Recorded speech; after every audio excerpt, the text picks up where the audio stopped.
Got to start this off with, this is not the Mr. TIG channel. This is not weld.com. I've watched all those guys and I absolutely cannot TIG weld stainless steel. I've tried all the methods that they show and it doesn't work for me.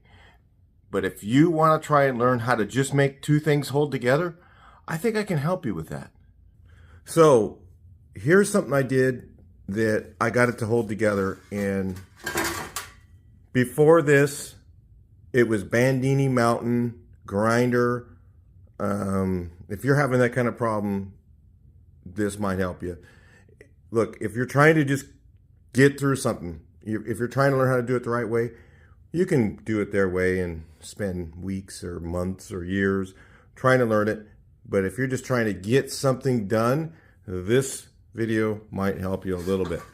So here's what I had happen. So I was setting it at, this is 16 gauge. This is actually 1/8 inch. So it's 12 gauge here and 16 gauge here. I have 12 gauge or a 14 gauge here and 16 gauge here, I think. So no, actually this is 16 gauge too. So this is 16 gauge. I have another bit I was doing that was 14 gauge. This stuff here I think is 14. Anyway, here's some of the things I was doing. Here's the problems I was having. Maybe you're having the same thing. So I had it at like 60 amps, which is supposed to be somewhere in there, the correct amperage from what I can tell. I've tried it at 40. I've tried it up to 90. 90 I was burning holes. 40 I wasn't, and it was just not melting.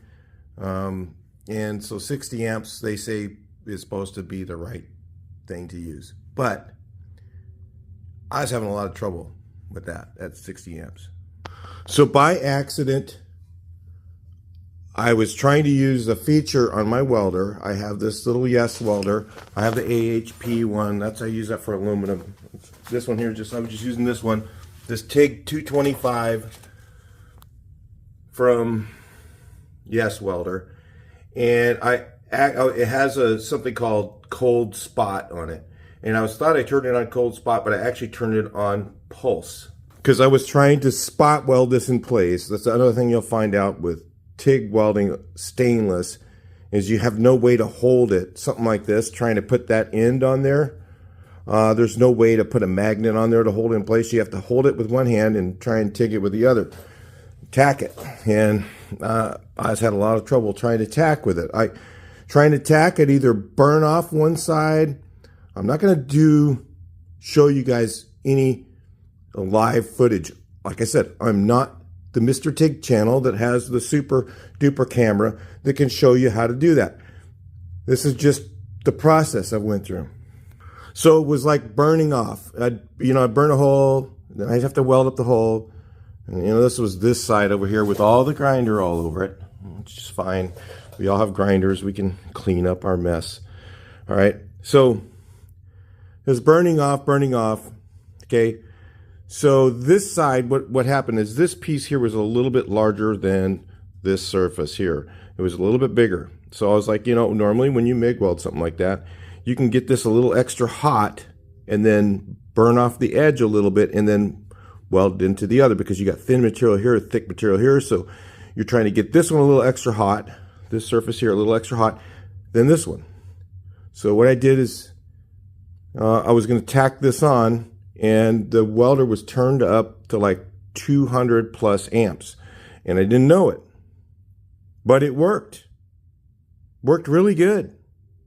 So what I did is I just got real quick, very, very quickly, I went beep, like that, just like this. Let me just get you a little closer so I can show you with the torch in my hand so you see. I went, push the button, like this long, just like that. And it welded over. Now I tried that at 60 amps, I tried that at 90 amps, I tried that, and it would just burn a hole. But at that heat, the hotter heat, it actually melted this quick enough that I could pull that piece over, pull some of this metal over there. Worked amazing. So what I did is I continued to do it like a stitch weld.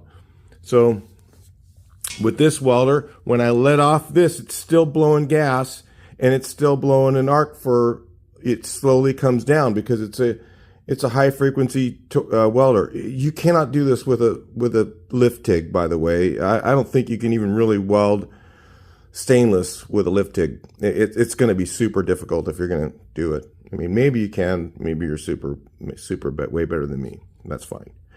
But if you're trying to use a lift TIG to do stainless, I just wouldn't recommend it. So what I did is I just did it like a stitch weld with a MIG.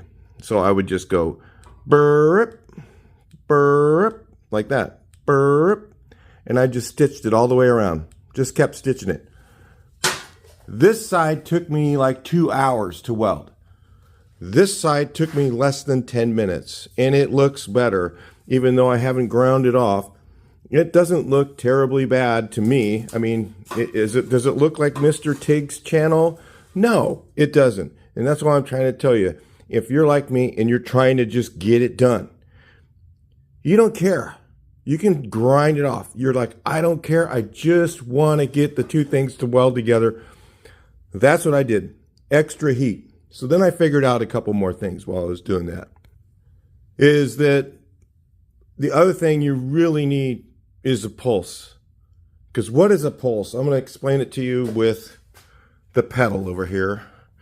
This one here has an automatic pulse. So when I hit this, it goes automatically, whatever. It does the pulse. I don't know how to explain it, but it does it on its own. Watch my foot. This is what a pulse is. So welder's on. This is what a pulse is.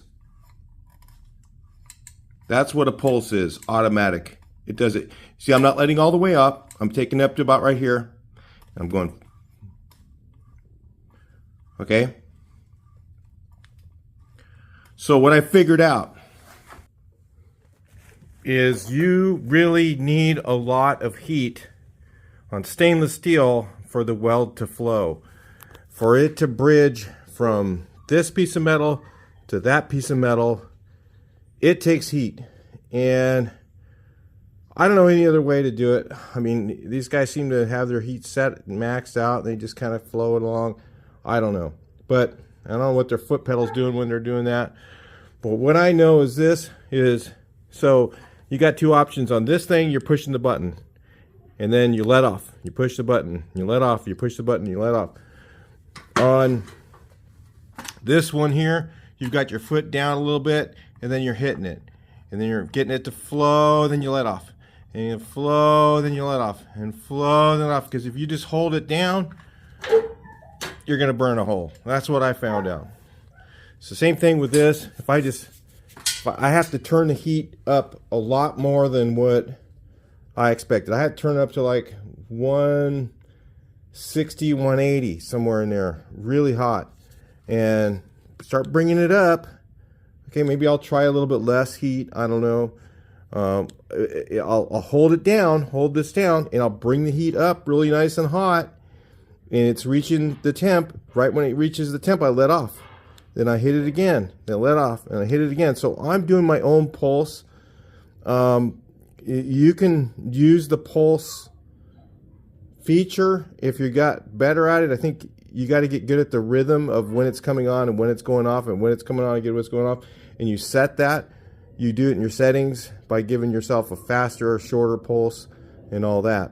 And that's how guys, I think, are doing that. With using the pulse. I mean, and the old-fashioned thing is guys, there's guys out there that say, oh, that's cheating.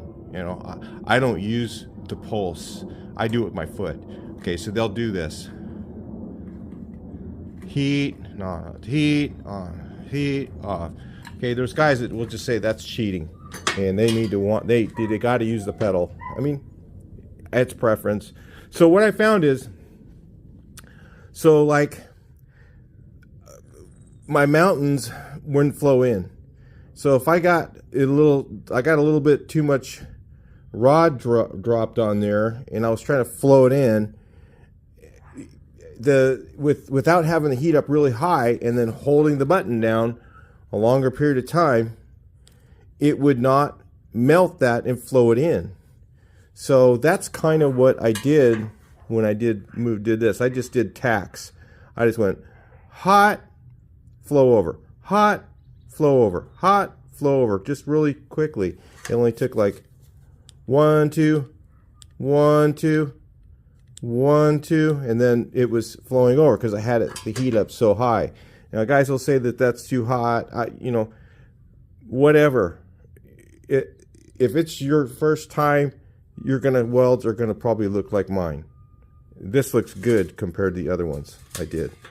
Now I got into doing this portion right here, these inside corners, and that's when I kind of got better at, and yeah, they're ground down and stuff, and they weren't really that mountainy. I just kind of ground them down to look at them. I want to see that I've gotten no voids in them and stuff, right? That's really all on my first time, that's all I'm looking for. I don't know what you're looking for. If you're looking for Mr. TIG, go watch Mr. TIG. This is not the channel, okay? This is not what I'm trying to teach you or what I'm trying to tell you. This is like for the guy who just wants his stainless steel welded. I just want to get through it. And then maybe I'll never do this again. That's where I'm at. I don't care because I'm not going to do this over and over and over. You know, I don't like doing it. I'd rather poke a pencil in my eye than stick weld. I really would. I just don't like it. It's not something I enjoy doing. So the trick that I found is crank the heat up and then nice and hot, and then use the button or the pedal, whatever you have, and manage it. Because if I just trying to find the sweet spot, it's, you know, especially when you're welding two different thicknesses of steel, there's no sweet spot. And when you have a little bit of a gap that shows up, you know, if you are that much of a perfectionist, you have no gaps hardly, and that's good for you. Well, I had tons of gaps. So every time I get a gap, if I just had the heat setting solid, it would just start to melt away. Now, if I have it the other way and I have the heat up really nice and high, I could get a puddle going over here and then drag my weld over to that puddle, okay? Where when I had the heat setting lower, it was wanting to get on the edge of that metal where it's weakest, the weakest link, and it would just start melting it away until it was a nice big hole. So I still had some issues with getting holes, but a lot less of them when I turned the heat up. So it's kind of weird, different than any other kind of welding I've ever done. But if that helps you a little bit, I hope so. I don't know. Really, there's no other videos on this stuff. And all I could see is the experts, you know, telling us how to do it. And I'm not ever going to be an expert. And I don't care to be. All I just want to do is just get through whenever I need to do stainless steel. Then, and yes, I need to do stainless steel on this. It's a long story why I'm doing stainless steel. I could have done it with steel, whatever, but I'm doing it with stainless steel for a reason.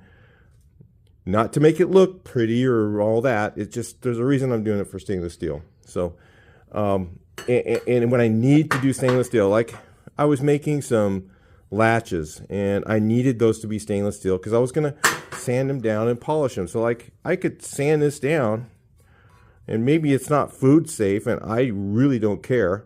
But I could sand this down, and I could polish this, and it would look great. Even if I got all the welds sanded down nice and smooth, it's a lot of work to grind stainless steel. So really, you want to try and get your welds as smooth as possible. But if you can see down in here, I started to get pretty good rhythm going, and I was using a lot of heat. I just cranked it up, and I had it turned up to, I think, 180, 160, 180, right in there. And I was just on it for a little bit. As soon as it reached the heat, I'd let off, and then I'd bring it back up. And literally, I I tried it like at a lower heat to say, okay, where I could have it consistent and be the same. It wasn't enough heat where when I'd get a little bit of too much rod drop on there, it wouldn't melt it and smooth and flow it out. Okay. So having the extra heat, I could just turn it up and just give it a little more and then swirl my torch around a little bit, and all of a sudden it would just go flow out. Okay. That's what you're looking for. That's how I did it. All right. I'll talk to you in the next one. Please like, share, and subscribe. Let's hope it helped you.